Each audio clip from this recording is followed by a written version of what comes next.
Okay, picture this. The skies are totally clear. It is January 26th, 2023. A military pilot is flying a routine training mission right over the Gulf of Mexico. Right, this is just off the coast near Eglin Air Force Base in Florida. Exactly. So the pilot is cruising at about 16,000 feet when suddenly they spot something just completely out of place. We're talking about a 12-foot gray object. And it's not like any normal aircraft. The pilot describes it as having this paneled surface, right? Rounded on the bottom with a literal three-dimensional cone on top. Yeah, just hovering there in the sky. And here is where it gets incredibly tense. As the fighter jet closes in, getting within about 4,000 feet of this thing, the jet's radar suddenly and completely fails. Oh, wow. Yeah, the multi-million-dollar targeting system just goes totally blind. I mean, it really is the ultimate modern aviation mystery setup. You've got a highly trained observer, an unknown object in restricted military airspace, and an immediate, unexplained technological failure. Right. Any analyst looking at that data is just left asking, are we dealing with a spacecraft? Is it a highly advanced foreign weapon or just something else entirely? Well, welcome to this deep dive. Our mission today is to figure out exactly what is going on up there. Because today, May 8th, 2026, the United States government executed the largest, most significant data dump of unidentified anomalous phenomena files in American history. It is massive. We are looking at a huge stack of newly declassified files, government reports, media analyses, all of it. And whether you're a hardened skeptic, a lifelong believer in extraterrestrials, or just insanely curious about what is flying around in our skies, this deep dive is designed to be your ultimate shortcut. Exactly. We're going to walk you through exactly what the government knows about UAPs. And more importantly, how they are radically shifting their approach from locked door secrecy to hard open science. And the best part is, you don't need to read through thousands of pages of dense government jargon because we did it for you. Thank goodness for that. Right. So let's start with the breaking news of the day, which is the launch of PURSU. That stands for the Presidential Unsealing and Reporting System for UAP Encounters. Before we get into the actual files, though, we do have a mandatory note on impartiality here. Right, yes. President Donald Trump directed this release, citing a desire for, quote, maximum transparency. And we are reporting this fact completely neutrally. Exactly. We are not taking any political sides, nor are we endorsing the administration. Our sole objective today is to impartially report on the contents and the directives of these official government releases so you know exactly what the original source material says. So looking at the scope of PURSU, the scale is just unprecedented. There are 162 unique files published today on a new centralized hub at war.gov/UFO. It's a massive whole-of-government sweep. They pulled documentation from the FBI, NASA, the Department of War, the State Department, and, various intelligence agencies. Yeah, and the rhetoric coming from the top brass is pretty striking, too. You have the Secretary of War, Pete Hegseth, explicitly acknowledging that decades of government secrecy have fueled what he called justified speculation. He actually stated it's time the American people see the files for themselves, right? He did. And then you have NASA Administrator Jared Isaacman taking a very scientific angle. He's emphasizing that we need to bring our brightest minds and instruments to bear, follow the data, and unlock the secrets of the universe. Okay, but I have to stop here and push back a little bit. Sure. Because we have heard full disclosure promises before. We've had task forces, congressional reports for years now. What makes this 2026 drop actually different from past government press releases? That is a fair question. The primary difference here is the raw nature of the data. Okay. In the past, the public received highly sanitized, summarized reports. Those summaries were essentially the government telling the public their final conclusions about the data. Just the bottom line, basically. Right. But PURSU is releasing the raw intelligence itself.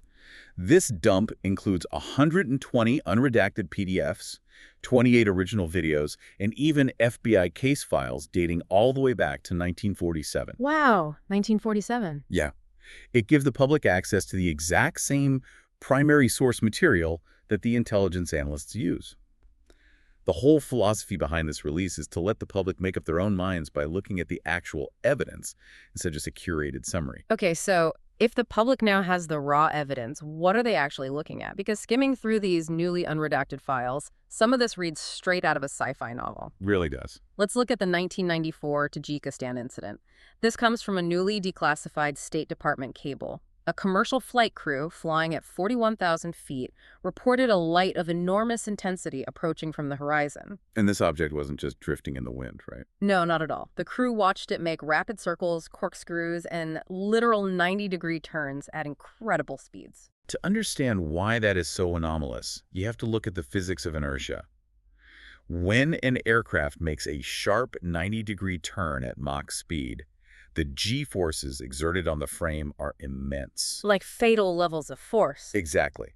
A human pilot would black out instantly, and the sheer mechanical stress would rip a traditional aluminum or titanium airframe into pieces. And the embassy diplomats noted that the crew were veterans. They had seen thousands of meteors and space junk re-entries in their careers. Right, they knew what normal looked like. Yeah. And they were adamant that this object was behaving in a way that defied known aerodynamics, which led the pilot to express a firm belief that the object was extraterrestrial and under intelligent control. It's wild. And Yeah. then if you fast forward to the 2023 Eye of Sauron incident in the western U.S. Oh, that one is crazy. Right, this isn't a pilot report. This comes from federal law enforcement agents on the ground. They reported seeing an orange orb with a detailed, glowing surface hovering in the sky. And it gets weirder because they described it acting like a mothership, literally dropping smaller red orbs in groups of 2 to 4. Which completely defies our standard understanding of aerospace platforms. Yeah. I mean, most conventional aircraft don't deploy glowing secondary payloads that hover in formation. Seriously. And the files also include the 2024 Indo-Pacific football video. Yes.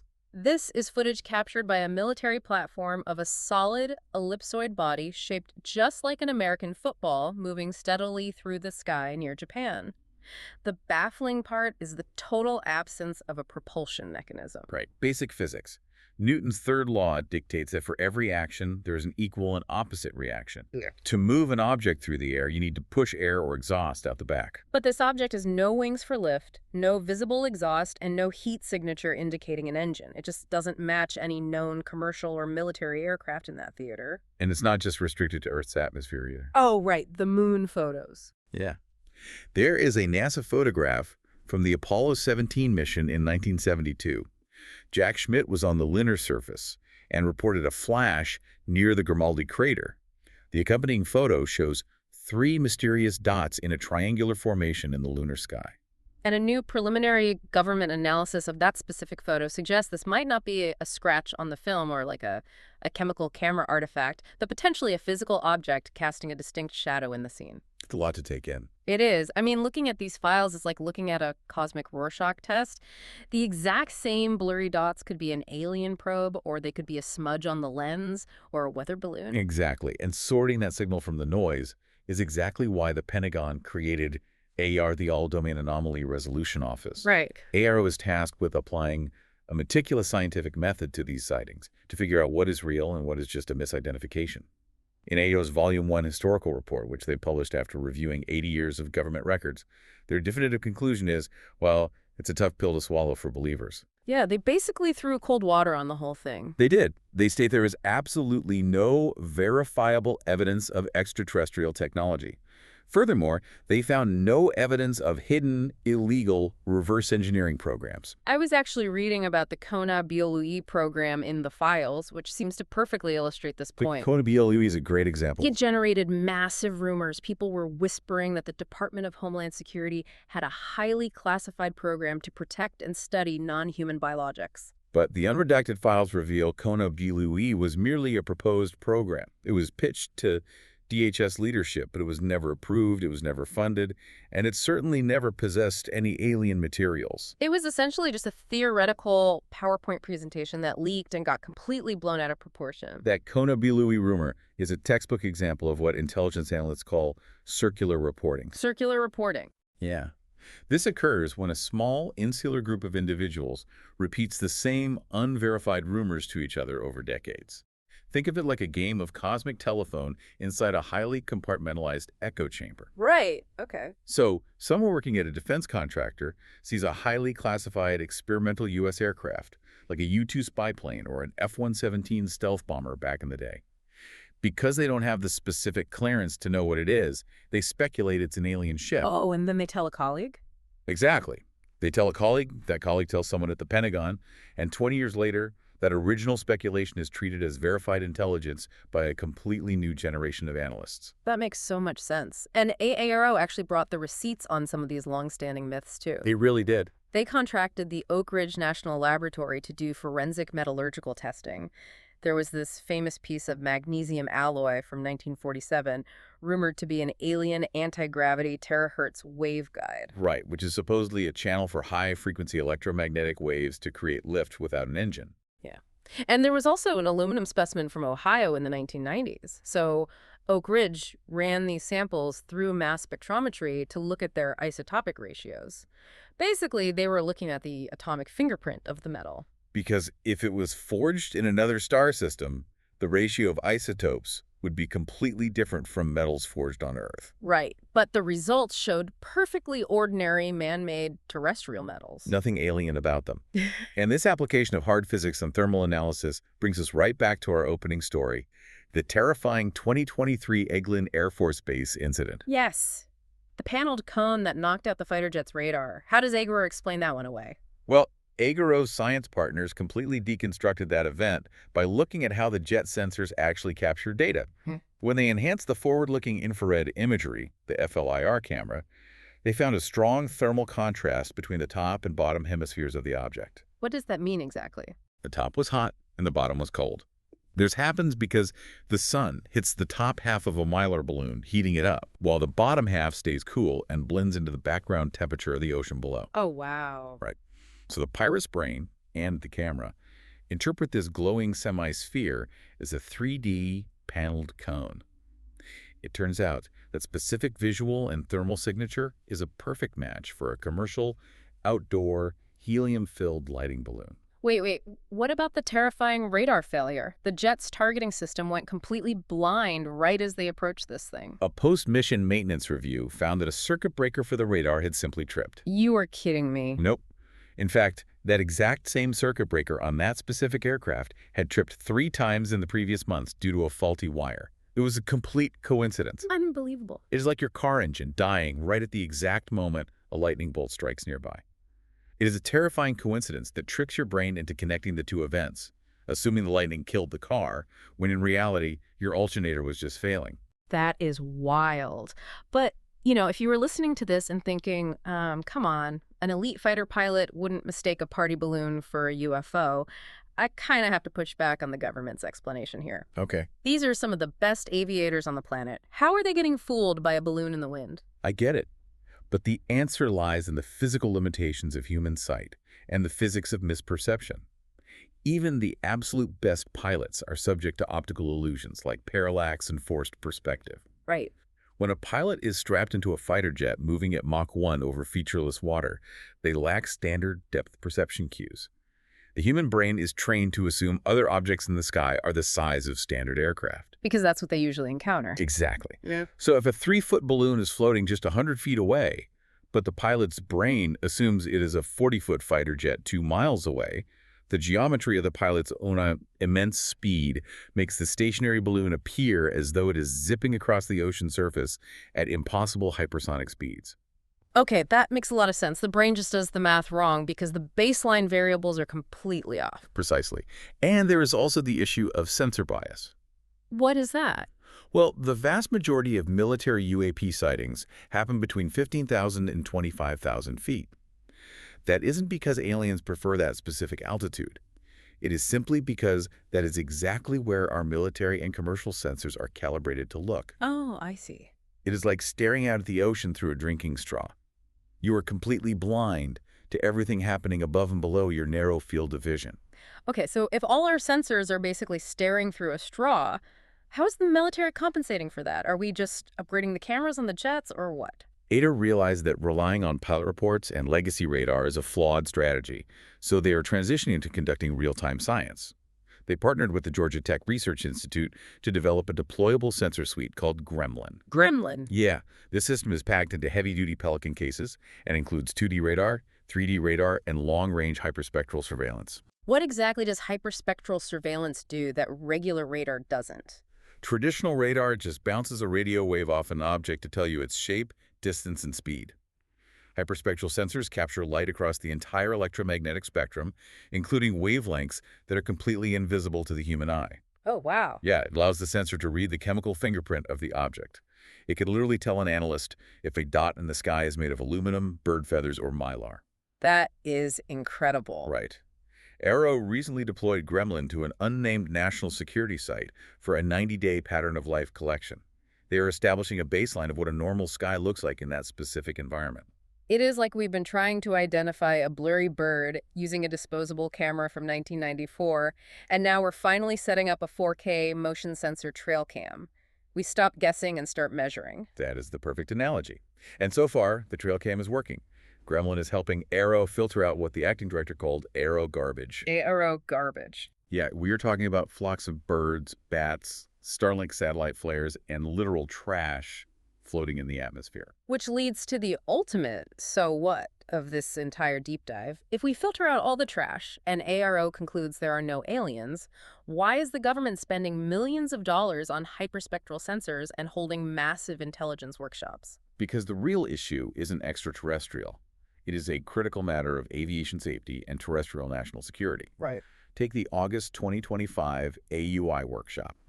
Aero has brought 40 leading scientists and academics together to tackle the problem of narrative data. We have decades of pilot logs and eyewitness testimonies, but they are messy and subjective. The workshop focused on how to use artificial intelligence to standardize these logs and find actual threat patterns. I imagine handing 70 years of messy sci-fi-infused pilot reports to an AI comes with its own risks, though. Oh, absolutely. Yeah. The experts caution that using AI requires significant human oversight to prevent AI hallucinations. Oh, like when the AI just makes things up. Exactly. If the AI is trained on historical data filled with rumors of flying saucers, the system might falsely autofill missing data points with saucer shapes, instead of identifying the object as a foreign drone, inadvertently amplifying a hoax. That would be bad. But standardizing that data is crucial for safety. The risk of mid-air collisions is very real.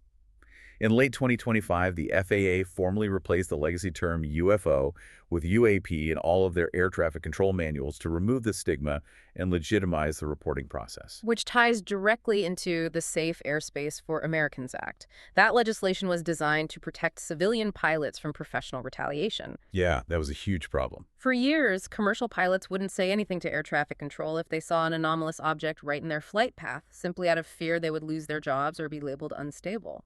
And that enforced silence creates a massive national security vulnerability. Former Navy pilot Ryan Graves has repeatedly testified that any unidentified object operating freely in sovereign U.S. airspace represents a critical security gap. The intelligence community is deeply concerned that foreign adversaries, specifically China, Russia, or Iran, are utilizing cheap advanced drones or high-altitude surveillance balloons to conduct intelligence and reconnaissance. Because if a foreign power can fly an unidentified platform over a military base or a nuclear silo, and we ignore it because our military assumes it's just a harmless UFO myth. Exactly. That adversary has successfully exploited our airspace without firing a single shot. So the real threat that keeps the Pentagon up at night isn't a fleet of little green men from Alpha Centauri. The true nightmare scenario is a foreign adversary using a $500 drone to spy on a multi-billion-dollar nuclear base, and our trillion-dollar defense network ignoring it because the radar operators think they're looking at a ghost. Spot on. That is terrifying in a completely different, much more realistic way. The UAP issue has evolved from a fringe conspiracy theory into a highly structured domain awareness challenge. The deployment of systems like Gremlin is really about reclaiming that domain awareness, filtering out the noise, and identifying exactly what is sharing the sky with our aircraft. Well, we have covered an incredible amount of ground today. We started with the historic P-URSU document dump, moving from an era of total secrecy into the raw data of maximum transparency. It's been a journey. Truly. We explored the wild cases that defy easy explanation, like the physical limits tested in the 1994 Tajikistan flight, or the bizarre physics of the 2024 Indo-Pacific football. Yep. But we also walked through the rigorous science of ARO.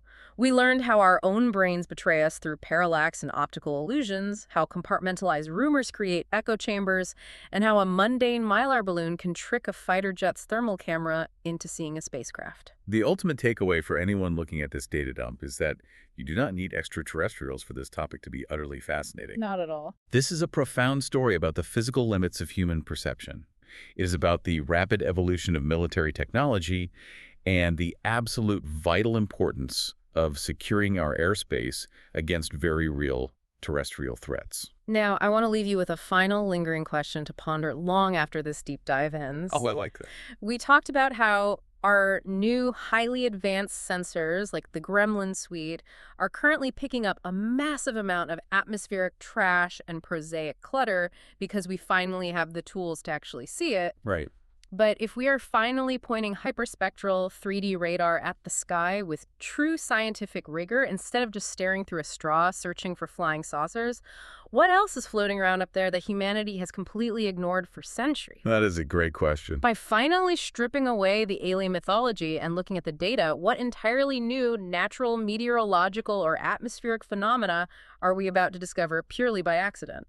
When you finally turn on the floodlights, you see everything that was hiding in the dark. And as we saw with that fighter pilot over the Gulf of Mexico, well, sometimes what looks like a reality-bending, radar-jamming spacecraft from another world is really just a balloon catching the light and a circuit breaker that picked the absolute worst possible moment to pop.